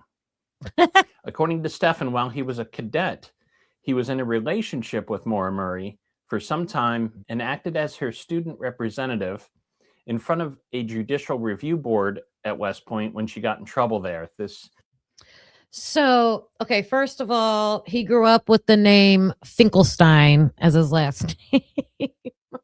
Poor kid. And then think about, I feel that we've already heard and we're going to be hearing more from his own thoughts that show a secret side to him.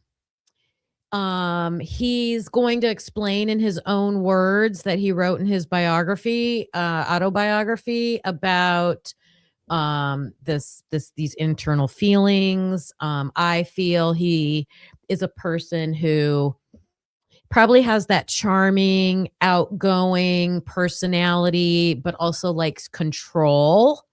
I could see him be like a love bombing type person, and then switching it off. To me, that's probably seems like what happened with the other girlfriends, right? You gotta schmooze them in first. Here he's at West Point with Maura, and he has an authority position over her. She's getting in trouble. He's also getting in trouble, but he's bragging about getting in trouble. And he's like her savior, right? I will walk into this meeting with you and I'll be your representative. That's how I view it. Are you there, Dago? All right, we'll just keep going. Was not the incident where she stole makeup from Fort Knox. This, he says, was a separate incident in which she was found passed out drunk on the lawn there, and he helped her out with that. He also left West Point within a week or so of when Maura left West Point. He left December 2001. Maura left January 2002. So when I heard he left at the same time, I immediately thought, oh, she left, then he left. No, he left first by about a week or two. But that could be because he knew she was going to be leaving. I don't know. Did they both get into some big like scandal together? I mean, I know they got caught in his room together. I don't know. I know his coffee mug. I love it too. And he used to work for Scene Magazine, so he's got an old Scene Magazine stand back there. I love that. Then he changed his name from Stephen Finkelstein to Stephen Baldwin about 8 months after Maura Murray disappeared in 2004. Oh, 8 months after a former girlfriend of yours disappears, you changed your last name. Put some red flags in the chat. Red flag, red flag. Red flag. Bombastic side eye. Criminal offensive side eye. Dude, side eye. What is this?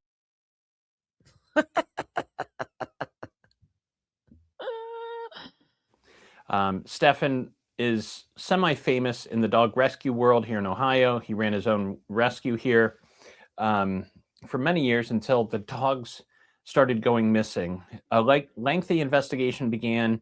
We eventually learned that Stephen was having dogs needlessly euthanized in order to create space for more dogs to be sent to his facility in an effort to generate money for a nonprofit, which he would then put into his pocket. Authorities found that Stephen had killed at least 18 dogs in Ohio and as many as 100 cats. When he learned he was under investigation, he fled to California, where he started a new business and killed another 18 dogs. He was arrested in August 2020. That's when his fingerprints pop up, charged with 42 felonies, including cruelty to companion animals, grand theft, bribery, and impersonating a peace officer. After his arrest, police in Ohio entered. I'm suspicious about this impersonating a peace officer. There's got to be more behind this guy. Like, it sounds like he wasn't just charged with animal cruelty. Like, he just listed off a whole bunch of stuff. I think there's something else. I'm onto this guy. I don't know, my opinion, but the fingerprints into APHIS. That's when New Hampshire State Police Cold Case Unit Detective Charles West contacted the detective in Ohio and informed him that Stephen's prints had hit on evidence in the Maura Murray case. At that time, he told others that Stephen was his, quote, #1 suspect, end quote. West began to make plans to come to Ohio to speak with Stephen, but then West abruptly quit his position, in part explaining that his decision was due to drama surrounding the case and the actions of advocates working with the Murray family. So I got to ask Dago about this. Are you there, Dago? So I know that. Hello? Can you hear me? Yeah. Sorry. So he was just. Did you hear what he just said by any chance? I heard the end of it. Okay. So he's talking about there was an officer West from Massachusetts that was going to come to Ohio to talk to the Stephen Baldwin, but it never happened because supposedly this West guy just quits. Right. So that's where, and then he claims, well, I quit because, all these people were attacking us because of the police involvement and all this stuff. So that's a whole nother rabbit hole side of this case to go down about that. Go ahead. Yeah. I was just saying most definitely a completely different rabbit hole. And I wonder where it stands now because, okay, so her sister Julie made it seem like a new group of officers have been hired that are in control of the case. Right. And she also said FBI. And I think it's the FBI that's really interested in this guy. So, but I went back and looked at all her stuff and she hasn't said anything about it. So they're being very quiet. And I wouldn't blame them for how many times they've been let down in the past. And they probably don't want to blow it if it is a good lead. Exactly. Yeah. All right. I don't know if you followed the case back then, but it was nutty. And a lot of these advocates were muddying the waters and just relentlessly attacking the police and saying they were doing so, in honor of the family. The FBI visited Stephen in the spring of 2024. So last April, Stefan is communicating with the FBI here. Actually, I don't know if they went down to Florida to talk to him, but the FBI finally interviewed him about Maura Murray just last year. So he remains interesting to the case and to the investigation. Now, when I spoke to Stefan outside the courtroom before his sentencing, he told me that the fingerprint they found was on a CD or CD case inside her vehicle, and that he explained that away because, you know, when they were seeing each other, they would swap CDs, and he would make her like mixtapes, and so that's how his fingerprint got on there. However, it's important to note that that comes only from Stefan. We know there was a fingerprint found, but Stefan's the only one that tells us it was on a CD or CD case. That has not been verified. We don't know for sure where they found that fingerprint yet. So anyways, recently Stefan was sentenced to 15 years in prison here in Ohio.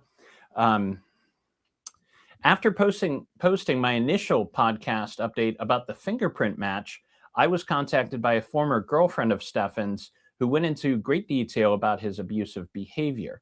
In fact, 2 of his former girlfriends have died, one overdosed, one in a car crash while intoxicated. And this girlfriend believes it was Stefan's behavior that contributed to their breakdowns and deaths. So, and that's interesting because, hey, Carly girl. Thank you. Birthday donation. Carly, listen to this. You're going to love this one. I don't know if you've seen it yet. Clock it. So I gotta say thank you. Clock it.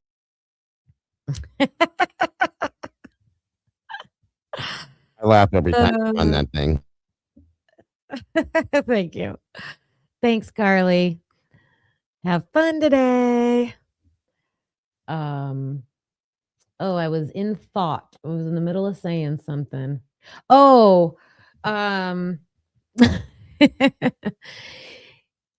It's interesting.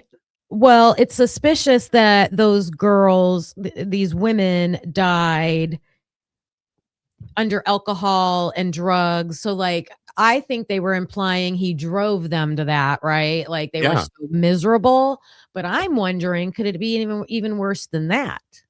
Like, could he have forced them to do it? Yes. Yeah. Done something to them without them knowing. That's kind of, well, that, or like, you know, he threatened them and forced them to, induce themselves with the alcohol and or drugs or whatever. But yeah, 100%. Because the guy is, like I said, or you said earlier, I agree.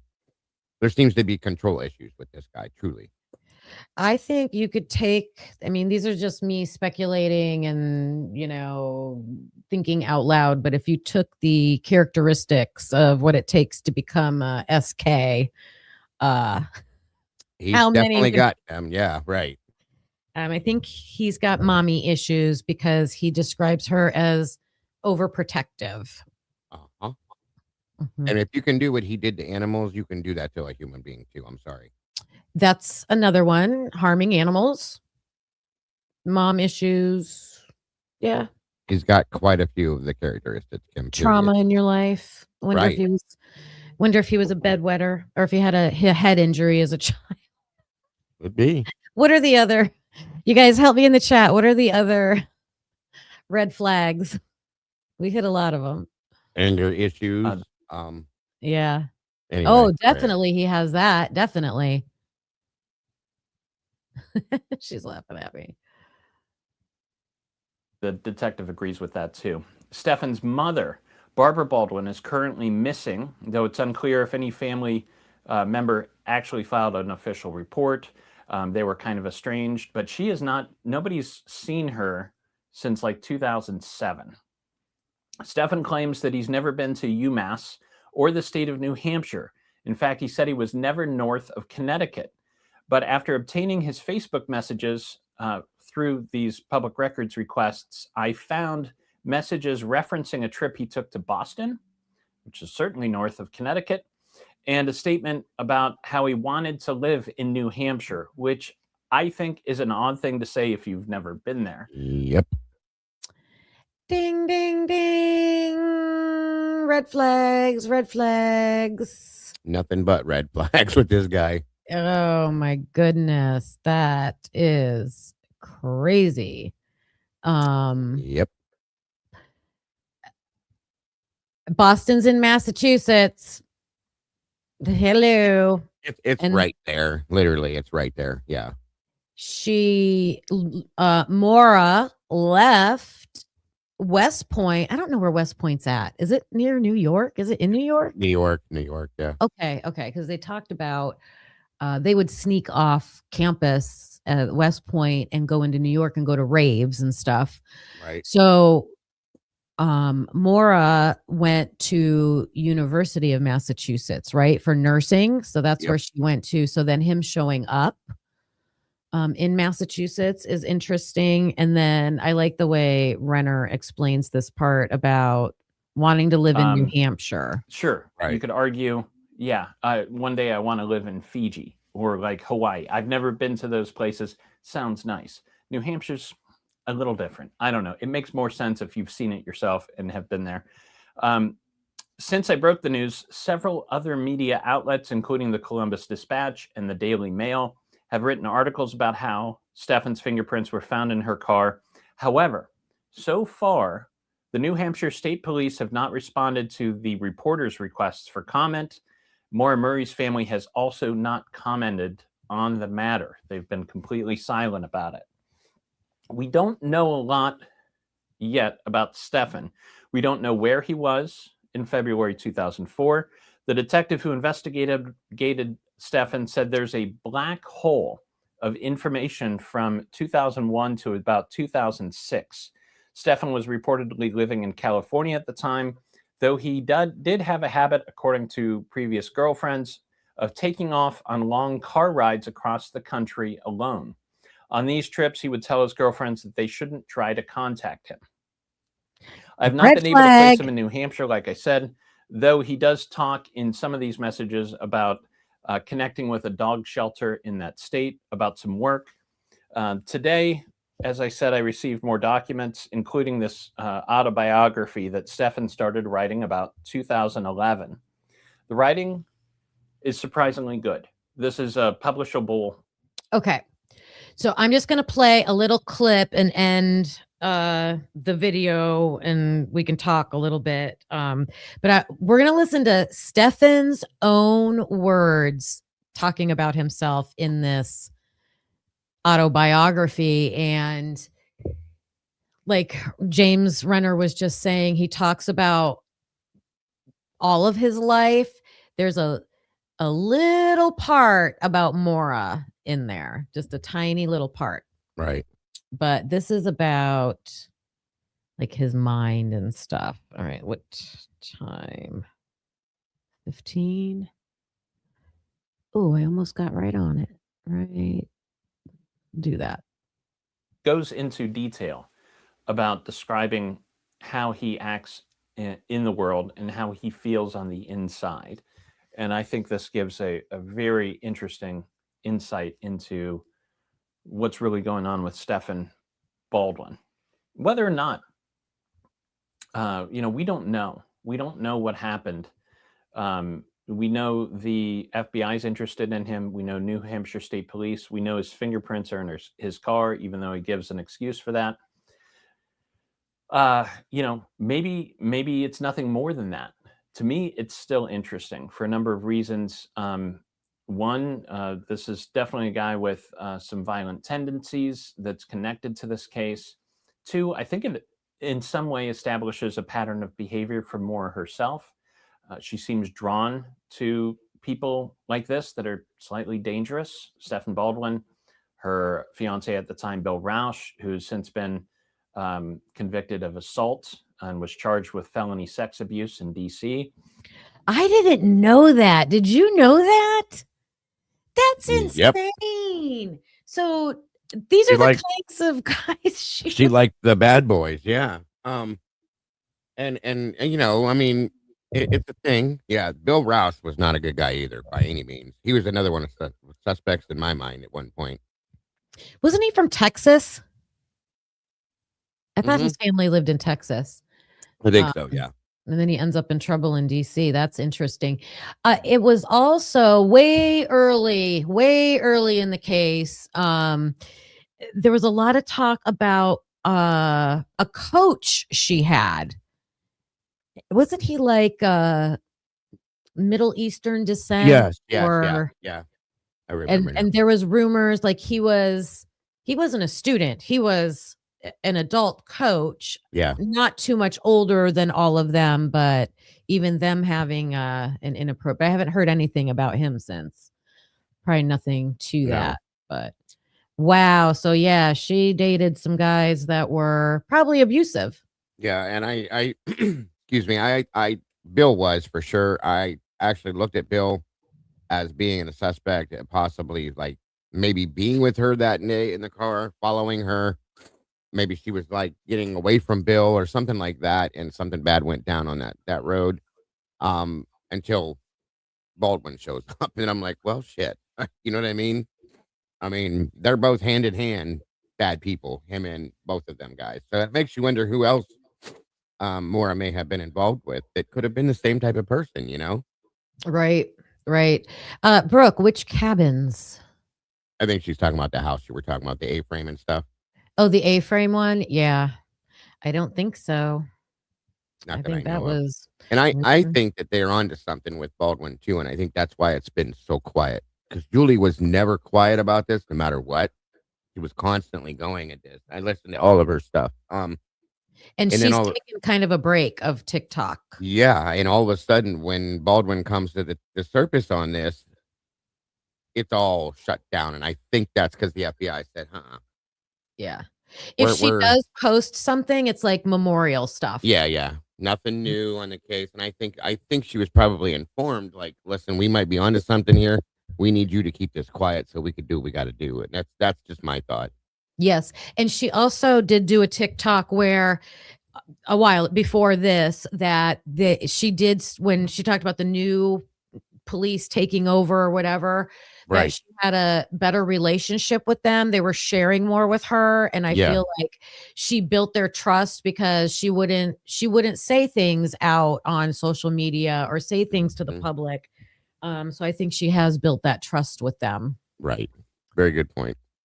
All right, let's get to this Yeah. little, where's it at? Everything else was a mask, a facade. A likable, affable, happy, and well-adjusted person to the world. And a clear line of logic and expansive vernacular that showed off my 4 years. Let me keep up the pretense of what they saw. Everything Avoid okay? me. I find the majority of people to be incredibly dense, trying to find dull, the spot. unaware, and uninteresting. Oh, okay. And an outgoing person, but on the inside, Starts with a tornado. and absolutely still. That place, the eye of the storm, is Right here. with some of behavior for more convicted of assault. Your picture. Let me get to Stefan's reflections on himself, though. Here's what he says. Inside every cyclone, there is a place that is quiet and absolutely still. That place, the eye of the storm, is peaceful and harmonic, in stark contrast to the chaos and destructive energy it is so closely surrounded by. My life had become a cyclone for years, yet I longed to sit inside the calm eye of the storm. I longed for it so much that my heart ached at the very thought of knowing that peace and harmony. I would reach and stretch my fingertips out past the maelstrom, hoping to feel something new, to know something pleasant. At the same time, as the cyclone picked up speed and became more and more powerful, I feared leaving what I have always known. I held on even as it began to destroy me. All along, another part of me, a part of me that I tried to ignore, sat back and watched the entire scene play out from a distance. The same person, me, yet strangely disconnected somehow. On the outside, I am very happy and an outgoing person, but on the inside, I feel relatively cold and emotionless. A tiny spark was ignited in my heart with the birth of my son, though a warm ember that grew bigger as he grew older. So right there, like I'm dead inside, right? Like, no, I don't have It's hard. I don't have feelings. That's another red Right. flag right there. And I think he has 2 kids. He has a YouTube page, and on the YouTube page is only a very few videos. They are mostly television stations that covered his Humane Society work, and a couple videos of his kids, and one's a boy and one's a girl. Right. Looked like. Yeah. Stefan goes on to say, these are some quotes from later on in the book. People have always frustrated and annoyed me. I find the majority of people to be incredibly dense, dull, unaware, and uninteresting. A young man, successful in his field, people radiated toward me constantly despite my internal desire to smack the silly smiles off of each and every one of them. Always wearing that goddamn mask of humor and jokes, that mask with its constant smile and clever wit protected me. In a sense, it let me keep up the pretense of what they saw, so I needed that mask.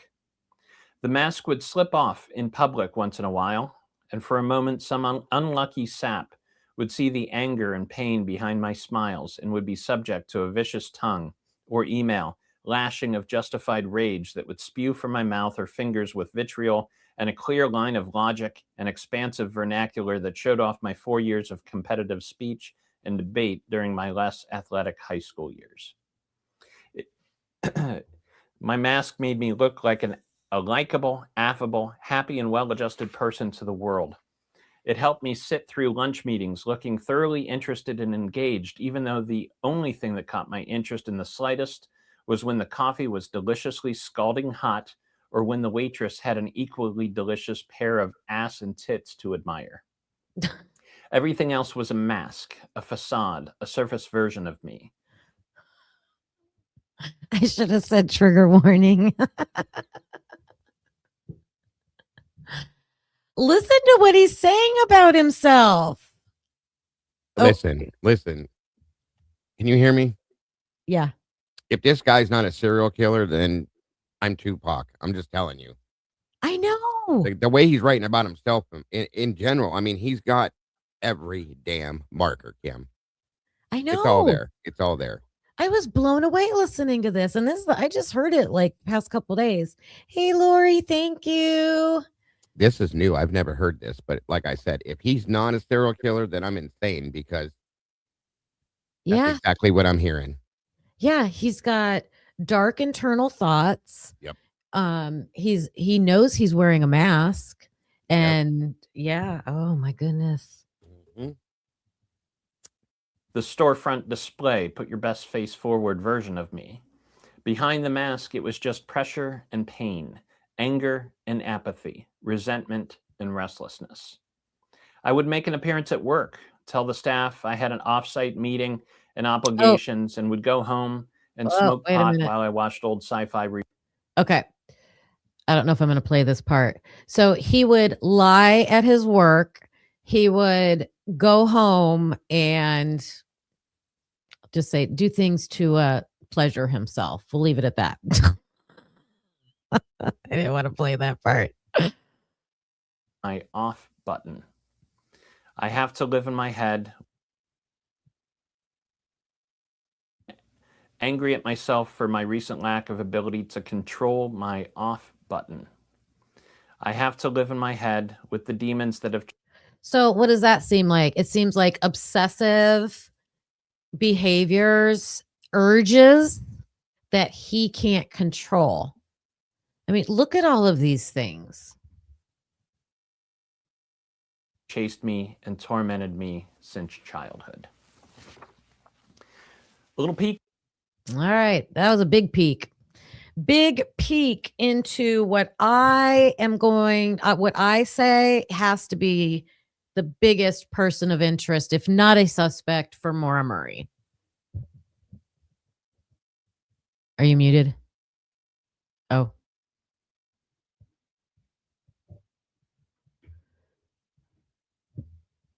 What do you guys think in the chat? Can you hear me? Sus, right? Yeah. Yeah, now I can. Yeah, this dude, I'm sorry. If I'm wrong, I'll be dead surprised. This is a serial killer. Truly. I mean, look at all the date. Look at all the information. Right. I mean, he's got how many girlfriends that have passed away that we know of, while he's kind of involved. And Maura, she was actually a girlfriend of sorts to him as well. Um, the animal kill. I mean, come on, guys. Like it's just there. I think Maura could have been an obsession. And like Very well. my theory now is almost like I wouldn't say they trauma bonded, but it's almost like she was acting as bad as him at West Point. So it's almost like they had this rebelliousness.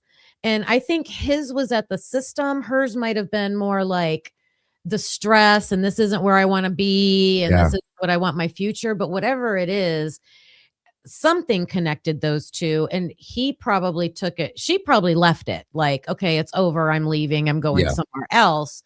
But he could have formed an obsession with her. And now I think she was probably communicating with him, is what I think. Yeah, and it makes you wonder if there's things about him that she knew, and that in turn, maybe he didn't want her to know. I'll just put that way. So let's meet up here and get together and do this and do that, and then Yes. Also, remember, he kind of helped her get out of trouble at West Point because he was like that student super. So he would go in, when they would get in trouble and kind of like vouch for her. So I'm like, he just seemed like a person that could like turn on and off the charm. And I'm wondering if she was also getting into trouble at UMass. She, with the car accidents and like other stuff there, seemed to be having a hard time. So did he just happen to reach out to her and luck into her being in like a desperate or horrible, or did she reach out to him and said, hey, we need to get together or something, so on and so forth. And she's like, we could meet up, blah, blah, blah, since he liked to do his road trips. I can't remember where he was at that time, but if that's the case, that would make perfect sense. That's what I think. Now you're thinking, okay, guys, this is back in 2004. So I'm thinking like, okay, like their communication, there were computers, so they could have like any emails or things like that. And these are things that Maura's sister and her dad, they had to go to court to get the files, just like we request FOIAs and stuff like that. They had to go to court. And she said when they got the reports, they were redacted. So she probably wasn't able to see emails and stuff like that. So who knows if there's an email trail. Wasn't there one time I might be thinking of something different, but I thought there was at some point that it was stated that it was believed that Maura had stopped and made a phone call from a payphone during her trip. I think it was her cell phone, and her last call was at 4:30, and she called to check her voicemail. And her sister doesn't know what was on that voicemail. She said she reached out to the phone company and they wouldn't give it to her. So she is 22 years later, doesn't know. Of course. Who do you think was on that voicemail? Mr. Baldwin. Mr. Finkelstein. Right. Allegedly. Or whoever she's going to meet. I mean, that has to be a key piece of. I'm telling you, I think this guy is the answer to this case. I truly do, Kim. I do too. And then I think there's going to be more. I honestly think there's going to be more. Yeah. Like, someone find his mom, please. Well, he may have to dig that. You may have to dig her up to find her, in my opinion. Oh my gosh. And yeah, I just see, the escalation with him and especially if she was overbearing and controlling, and he's the same way. People like that don't mesh well, and he may have just snapped on her one day and to shut her down, did what he had to do. Yeah, with her, it could have been like, if I can't have you, no one can have you kind of a thing. Who knows? I don't know what his mental, Could be. how that comes from, but yeah, I'm glad that we could shed a little bit of light on this case and see. Nobody's really spoken on it. Like this James Renner stuff is from July. So this past July, which would have been about what? April, May, June, July. 8 months ago. Yeah, so the FBI starts talking to Stefan, and then 4 months after that, James Renner is sharing this information. I'm sure other people are sharing this information, but nothing from the family, like you said. So here we are at about a year. Now, remember, he's in jail.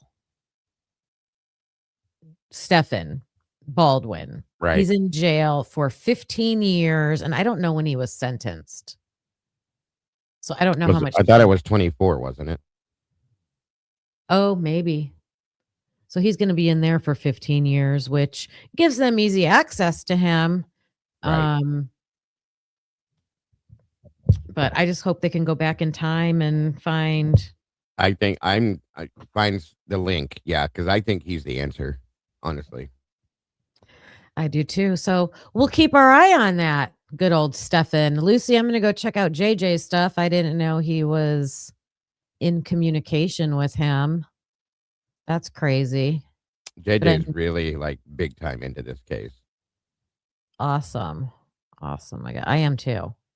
Always been interested in it. And I hope that poor dad finds out what happened to his daughter before he passes away. Yeah, me too. Yeah. For all of them, for that whole family. It's crazy. So yeah, 2 cold cases and interesting discussion about this one. Very much so. I've enjoyed this a lot. I'm going to come back tomorrow with Idaho 4. I've got a lot. I know you've been sharing some good stuff about that. Yeah, I got a show today. Eddie's joining me today. We're going to bring up part 2 of that other show that he was with me on to bring up some ideas and thoughts that he had that he wants to go over. So that's what we're doing today. I love when he has a theory, doesn't he? Or like information he wants to share. Like he's very thoughtful, and I love the way that he brings out his points, and I'm looking forward to that very much. We're gonna review that today for sure. I'm looking forward to that one, and yeah, definitely. Good. Yeah, I am going to clock out for now, you guys. Thank you for joining me for my birthday episode. I know it was kind of, off topic, but it was awesome. This was awesome, Kim. I loved it. Thank you. I ran down a whole bunch of other cases. Like there's so many, like that used to be my thing. Like I would go for a walk, find a podcast, and learn. I've learned about so many different types of crime cases that are out there. So many of them are interesting to me. So every once in a while, it's nice to do this, I think. Let me know what you guys think in the chat. Leave me a comment if you watch afterwards. It was a great show. Thank you. Have a great rest of your day, everybody. Dago, thanks for coming up with me. Thank you for having me. Freaking a little bit after that video got flagged. I hope it's not going to be bad, but you just have to trim it out. That's all. Yeah. I went for it again. It happens. It happened. Anything Dateline or any of those shows or anything like that, and you can't. And I found out the hard way that anything that's related to, there's a CBS group that owns a whole bunch of this stuff. It's something communications or something. I can't think of it. They will flag everything. So that might have been what it was, because the name was not even recognizable. I'm like, I don't even know what this is, but you're right. It could be part of like the conglomerate or something. Exactly. And that's what I figured. But yeah, just trim it and you'll be good. Yeah. Thank you guys so much for all the birthday wishes. we're just hanging out at home today, like low key. I actually got to go to the doctor's. That's not fun on my fun on birthday. your birthday, right? But it's not a big deal. It's just my primary physician closed his office, so I had to go find someone else. So you know how you got to go in and like do that whole spiel. So we're Meet doing the that. new doctor. Absolutely. Yes. Yeah. We're doing that. So all right, guys. Have a great rest of your day, and I'll see you over at Dago's when he's live, and I will see you back here tomorrow at 11:30 for Idaho 4. Thanks for having me. See you soon. Have a great day. Take care, Bye. everybody. Make sure you hit that like button for Kim on the way out the door. Please like and subscribe if you haven't. See you guys tomorrow, and thank you for all the generous donations too. Thanks for watching, hope you felt the spark. Please hit that like before it gets dark. Subscribe, it's free and keeps us going strong. You're part of the crew now, right where you belong. Join us next time, same truth, same fire. We bring the heat and never tire. We're typically unique and proud to be a husband and wife in podcast harmony. That could be unique, yeah, that's you and me. Don't forget to like and hit subscribe, it's free. Come back again, we'll be right here with truth and laughs and zero fear.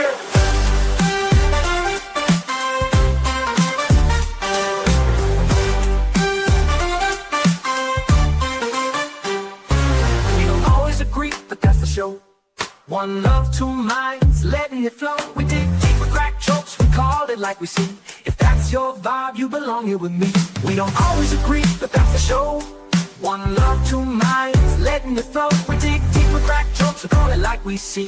If that's your vibe, you belong here with me. We don't always agree, but you felt the spark. Please hit that like before it gets dark. We dig deep with crack jokes, we call it like we see. If that's your vibe, you belong here with me. Thanks for watching, hope you felt the spark. Please hit that like before it gets dark. Please hit that like before it gets dark. It's free, it keeps us going strong. You're part of the crew now, right where you belong. Join us next time, same truth, same fire. We bring the heat and never tire. We're typically unique and proud to be a husband and wife and wild to be a husband and wife in podcast harmony. Yeah, that's you and me, that's you and me. Don't forget to like, hit subscribe, it's free. Come back again, we'll be right here with truth and laughs and zero fear.